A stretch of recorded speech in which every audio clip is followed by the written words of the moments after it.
Say yes to new beginnings. Yes. Say yes to new standards of excellence. Yes. Say yes to engaging reportage with a difference. Yes. Introducing Yes International Magazine.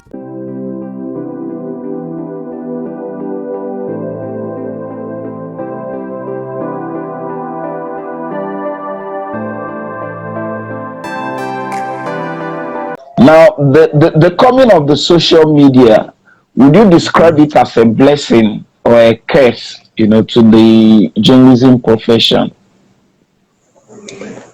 Well, I think it's complementary. Okay. It's a reality about the world is changing. Again, I always tell journalists, the disruption is not only affecting our industry. Everybody is affected. Media is not affecting. New media is not only affecting journalists, it's affecting everybody. Even for people who do small business, these days there are new ways of doing business. So I think it's complementary. It is helping us to do better and work better. It doesn't take away the skill that which is very important. But with social media, you get more information. You follow people, and you're able to use it both for social and for professional enhancement. But you must understand it. You must know, you must be there. Your boss will say that I think that if you are not there, you can't be part of it. If you are not there, you are not a global citizen. People will not know you beyond your local environment. Recently somebody called me from abroad. They were looking for a journalist to do a work in Abuja. I was invited because they saw my profile on LinkedIn, my updated profile. So social media is complementary. Even if you are covering a bit, some of the people that you can't meet, you can track them online, and you can find sources beyond. If you work in Sokoto State as a journalist, you can harness sources. You can do what we call crowdfunding, source funding online beyond your location. So if you see it from that understanding, we will know that social media, it's very crucial to our work, and we need to understand it. The thing is to understand it and see it as complementary. It will not go away. That's the truth. It will not go away. It's going to be there. And only people who are using it better. Because these days, there are journalists who do their work only on social media. There are people who have social media following that gives them money, that gives them leverage. Today, if a conference is holding, a journalist can be invited to tweet, to live tweet. So these things that are amassing is not for fun. You can be invited to live tweet.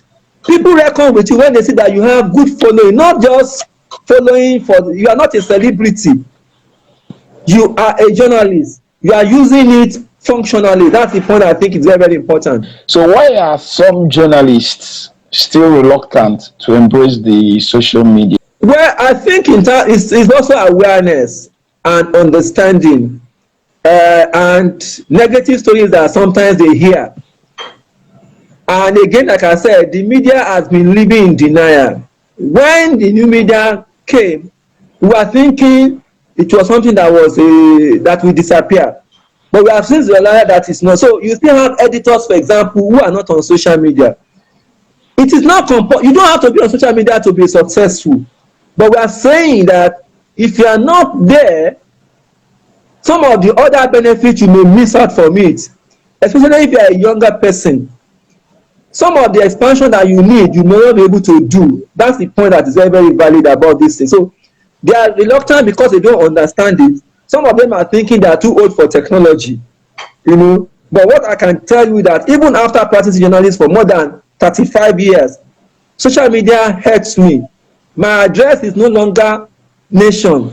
My address is Lekan Otufodunrin, journalist and media career development specialist. You can find me on Twitter. You can find my profile there, and I'm on my own. My brand can expand because I am available on those platforms, and I'm constantly doing what I know how to do.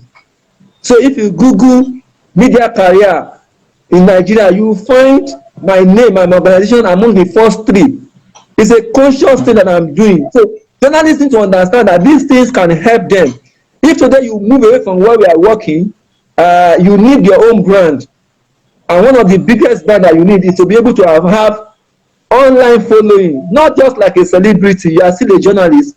Online following that can complement what you are doing. Now, going forward, what are some of the things that any serious journalist should look forward to in order not to be overtaken by events? Well, like you said, I keep repeating myself saying that you must be aware of what has changed. One of my favorite quotation, interestingly, is by Omoyele Sowore, the publisher of Sahara Reporters. He is not a journalist, and he tells you he's not a journalist. He came to a training that I attended some years ago. It was for experienced journalists, and he said, "With due respect, sir, I am not a journalist, I'm a crusader." He said, "Journalism is not changing. It has changed. It is you that has not changed." He said, "Journalism is not changing. It has changed. It is you that has not changed. It is you that is still thinking backward. It is you that is still thinking that a story that happened at 7 a.m. today, you still need to produce that same story for somebody tomorrow morning when they have read it online and they need additional information." So going forward, what we are saying to people is that you must have what I call a conscious career development attitude. You must see yourself as a professional. You are not just a casual journalist. A professional knows his trade, enhances his trade, get regular qualification that he needs, and expand his scope. So today I'm no longer a journalist alone. I say I'm a career development specialist, and I present myself as such. And I'm constantly updating my knowledge so that if it comes to a point where I need to provide some support, I have that capacity. So we must not be laid back to think that it's enough, because again, some media houses are going to shut down, not because they want to shut down, but because the economy, they can't sustain. The monetary model has changed.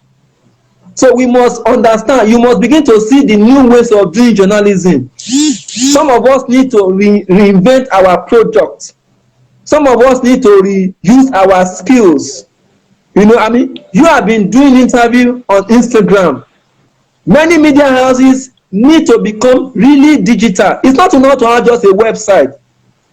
I ask people, why is it that the same story that we put on our big media houses, old media houses website, we have 100 views, and that same story we have 1,000 views on a platform like Plus, some other news startup, on Sahara Reporters, on Premium Times, on Linda Ekeji. You may fault some of the things some people do, but we must learn the thing that is working for them, because digital is big. You must know what is analytics. When you publish a story, who is reading that story? Where are they reading that story from?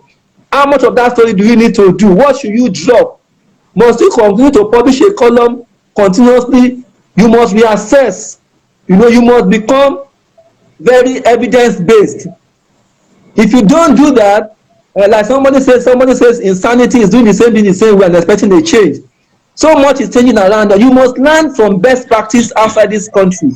When I'm online, I'm seeing what people are doing and seeing how I can localize them. I'm seeing transition, how journalists are transiting. How journalists are transiting. What new things are they doing? I'm seeing how people are doing what we call real local journalism.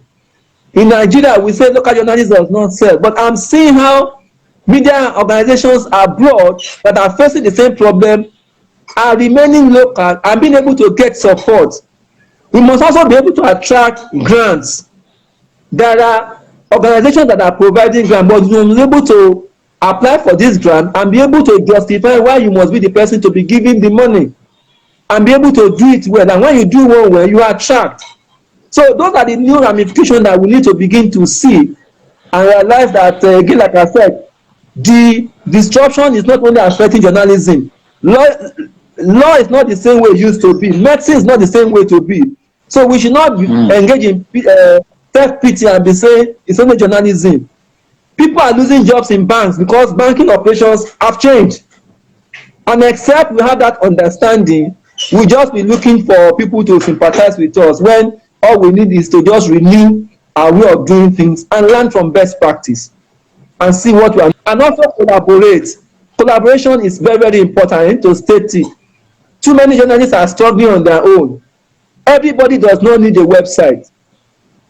Some people need to come together and collaborate and provide a stronger front. It's very, very important.